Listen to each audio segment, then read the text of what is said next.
attorney ka, yan ang sinasabi mo, at nagtuturo ka pa sa isang reputabling institution. Dito lamang sa title mo eh. Huwag maniniwala sa pakulo at panlilinlang ni Marcoleta. Pagkatapos ay tatanungin kita ngayon, kung anong panlilinlang ang ginawa ko, wala ka man lang masabi. Kaya naman kitang i-demanda pero hindi na kita pagtitsagaan eh, kung ikaw lang. Gusto ko lang malaman ng mga tao na walang basihan itong ginagawa mo. Para sa akin, sapat na nakabayaran sa'yo. O total, hindi na siya makakibo, Mr. Chair. Tatigilan mo na siya. Sinasabi ko na kapag kakasuhan halimbawa ang isang vlogger, tulad ko, sa kanyang sinabi ko, kung public official yung naging subject ng aking vlog, ipuprove na malicious yung intent ko. Yun yung pagkakaiba. Pagka-private naman, hindi. Presume ka agad na malicious. So, yun po yung pagkakaiba. Kaya, yan po yung ano. Ang isa pa, yung mga members po ng Congress, lahat po tayo, kahit ordinary citizens, may freedom of expression, freedom of speech. Kami ring mga vloggers, mayroon. Ang pagkakaiba lang po natin, kayo pag nasa Congress, hindi kayo pwedeng kasuhan kasi may privilege kayo, anumang sabihin nyo. Pero kami, kahit vloggers kami, pwede kaming kasuhan. Yun nga lang, ang pagkakaiba, ang magiging defense talaga namin, freedom of expression. Kaya nga, kapag kinasuhan kami ng private individuals,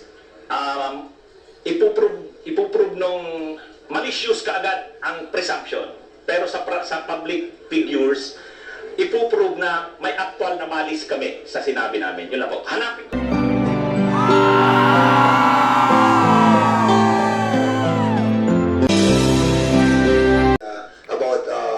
Against or pro-government. So yun po yung ating po inibitahan for the meantime. But basically sa susunod po, pupunta po tayo, segue po tayo sa ibang industry. Sige, go ahead, attorney. Thank you po, Mr. Chair. Doon kasi sa 40 na yon, nakahabol si Mark pang 41, sabi ko, 3 lang yata kami ditong hindi DDS Kaya, sabi ko, hindi atin yung mga yan. Actually, nag-vlog ako kagabi sa kaninang umaga. Sabi ko, akala ko maisog yung mga DDS vloggers at ngayon ang TRICOM na naging topic ko. Sabi ko, wala naman akong masyadong kaya confident ako na sabi ko, kaya ko tong harapin. Pero so tinitingnan ko ang may ko-contribute ko dito as resource person. Una yung experience ko as political blogger. Ang gamit ko sa social media, Enzo Recto. Mayroon din kaming page, yung Bunyog, kasi ako rin yung first nominee ng Bunyog Party List. Active ang aming party list sa social media. In fact, yun yung namin, main platform para at least baka manalo kami. Kasi ako 2 years pa lang akong nagbablog. Sa ngayon, mayroon akong 265,000 subscribers sa YouTube. So na-appreciate ko na yung mga tao, maraming nag-a-appreciate ng aking vlogs. Pag hindi nga ako nag-vlog, hinahanap ako eh. So, dito ko nakikita na ang vlogging, usually kasi pag sinabi yung vlogger, para talagang tagakalat ka ng fake news eh.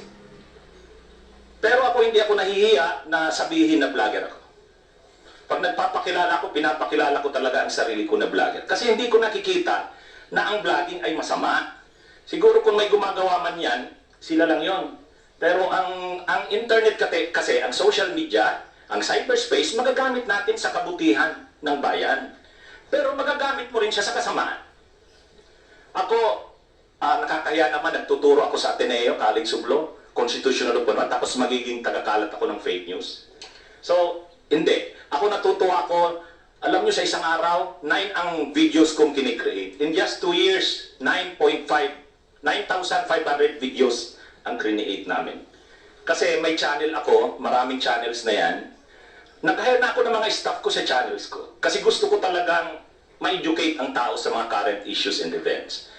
And maraming nag-appreciate. Pag hindi ako nag-live sa araw, hahanapin ako. Marami ng messages akong natatanggap. Attorney, hindi ka pa nagla-live. Mayroon kasi akong magandang araw Pilipinas at mundo. Sa start ka agad yan. Tapos kape at kwentuhan din before sa gabi, gabi-gabing talakayan. Ang dinidiscuss ko current events talaga. Paborito kong itong Quadcom, yung investigation kay Sara Duterte. In fact, nag-create ako ng grupo ng mga vloggers. Nandito yung mga kasamahan namin. 78 vloggers kami. yung nag-initiate ng rally noong January 18 sa EDSA People Power Monument. Nandun yung pangalan ng 80 vloggers. At proud kami na sabihin na kami ang mga vloggers na hindi kami nag-fake news. Pero Mr. Chair, instant kami. Mr. Chair, Yes, what's the interjection? point of order. What's the point of order? He was telling us that he would like to give recommendations to us. But he is now telling himself. He is now giving a story about himself. Na sana, attorney, hindi mo ginagamit itong aming TRICOM para mag-campaign ng iyong party list, no? O kaya naman si Mark, para i-campaign ang kanyang sarili. Okay. Sorry. Kailangan namin yung recommendation mo. Okay. Hindi namin kailangan yung sinasabi mo na ginagawa mo sa pagbablog mo. Alright? At sinasabi mo, ang diferensya ng private sa public figure, pagka public figure ay hindi basta-basta. Kahit nabirahin mo, parang may lisensya ka na, parang gano'n sinasabi mo. Pero pag private, talagang kinakailangan. Kaya lang nung ikaw ay nag-vlog, ito yung title ng vlog mo sa akin eh. Huwag maniniwala sa pakulo at panliling lang ni Marcoleta. Ano ang panliling lang ko, attorney? Public figure ako, pero kailangan malaman ko, sapagkat dito lang may malis ka na eh. Una, hindi mo ako kilala, ikaw hindi rin kita kilala.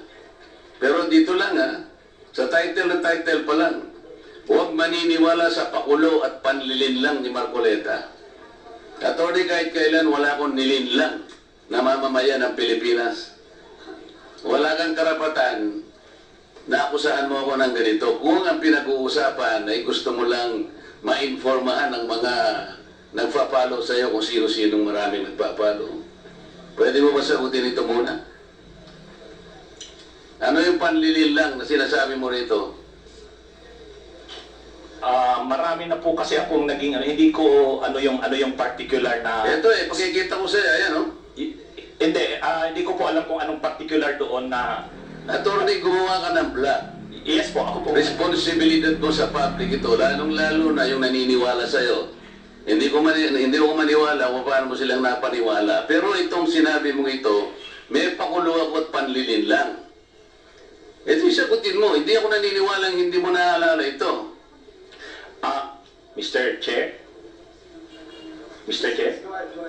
Actually po, doon yata yan sa rally ng Iglesia ni Cristo na naging subject din ako po ng programa ninyo sa yung dalawang pong kasama Honorable Congressman Marcoleta. Ako po yung naging subject nyo doon ni Saganang Mamamayan.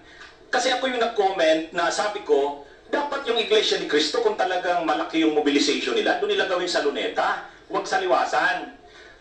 Yun yung kasi, pag sa Liwasan kasi Attorney, huwag mong nililihin sa usapan, Pinag-usapan yung panlilin lang na sinasabi mo at pakulo.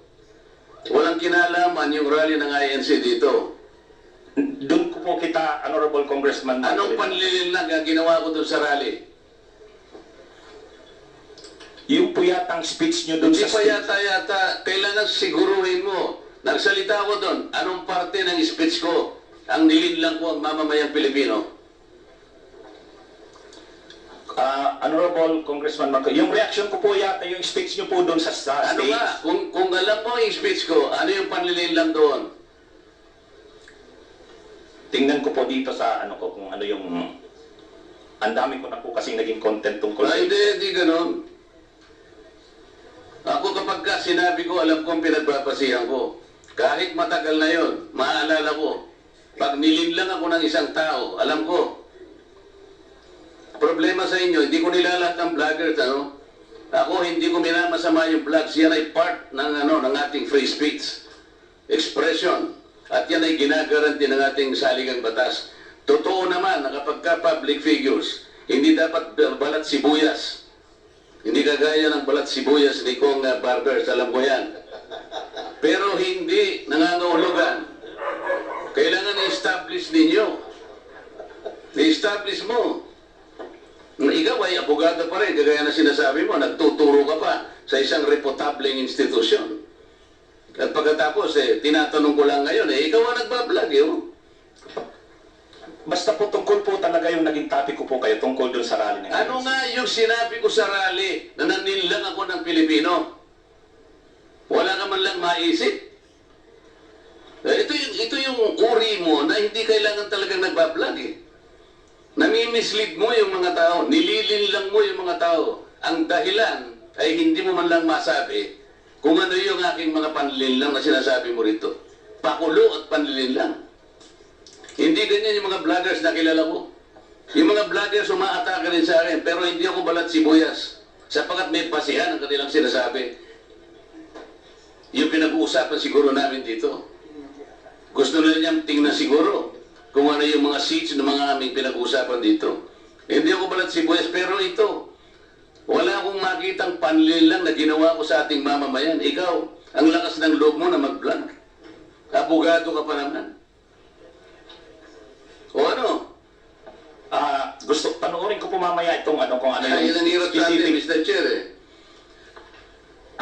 ano po kasi, Isip-isipin mo, bigla ka na lang gagawa ng isang vlog na ngayon ay tatanungin kita ng diretso, wala ka man lang masabi, kahit isang panlilin lang. At ang inaakala mo, baka sakaling doon sa rally. Ibig mo sabihin, naharap ako sa rally pagkalaki-laki para manlilang lang ako ng mamamayang Pilipino. Hindi ka dapat abogado eh. Hindi ka dapat magturo sa Ateneo. Sinasabi ko sa iyo ngayon. Ako hindi ko inaakusahan ng mga vloggers. Kahit masasakit ang sinasabi nila, ngunit merong basihan. Meron silang pinagmumulan na basihan. Kamukha nung isang vlogger, Mr. Chair. Nakita niyo yung isang tarpaulin, isang billboard na na-install doon sa SLEX. Isang female vlogger, Mr. Chair, na napanood ko. Etong si Marcoleta kanya, walang kahihiyan ito. Tanga pala eh. At ikinahihiya na rin siya ng mga kapatid niya sa Iglesia ni Cristo. Sapagkat akalain mong gagawa siya ng billboard, isasama niya kanya si Pastor Kibuloy. Hindi ba niya alam na si Pastor Kibuloy ay ganyan. So, kinakailangan, Mr. Chair, na sagutin ko. Ang pagkakasabi ko lang po na sagutin ko, miss ka ako, hindi kita kilala, pero medyo nasaktan lang ako, pero nandun na lang, pagpapasensya na kita, sapagat ako'y public figure. Kung kulang ka ako ang kinanito mo, okay lang eh. Kaya lang kita sasagutin sapagkat yung mga nakikinig sa'yo, baka malinlang mo. Baka sila'y mailigaw mo sa paniwala na ako nga ang gumawa ng billboard na yan. So ipinaliwanag ko, Mr. Chair, hindi akong gumawa ng billboard na yan. Nakita ko na lamang po na biglang kasama po ako ron. At hindi naman po ipinaalam sa akin nung gumawa. Siguro po dahil si Pastor Kibuloy po ay tumatakbo rin isang senador, inakala niya siguro magiging maganda rin para sa kanya kung kami po'y magkasama. Ako naman po'y wala namang magagawa tungkol doon. Pero hindi ko na po, wala na po akong reaksyon sapagkat public figure nga po ako eh. Lahat kami ay tatamaan. Ito nga po yung napakagandang pagkakasalita po sa Korte Suprema eh. Mr. Chair, basahin ko lang, maliit lang po ito.